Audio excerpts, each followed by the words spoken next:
টিউলিপের flat দুর্নীতি নিয়ে কম জল ঘোলা হয়নি, তবে ফ্ল্যাট নিয়ে তিনি কখনোই তেমন কিছু স্বীকার করেননি। অবশেষে বেরিয়ে এলো ফ্ল্যাট রহস্য।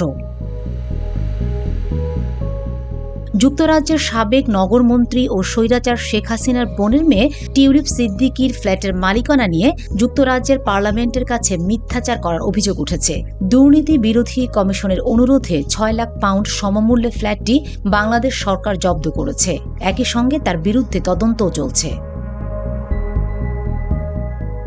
ব্রিটিশ সংবাদ মাধ্যম ডেইলি মেল শনিবার ৫ এপ্রিল এক প্রতিবেদনে জানিয়েছে, বাংলাদেশে নিজের নামে থাকা ফ্ল্যাট নিয়ে মূলত এমন কাজ করেছেন তিনি।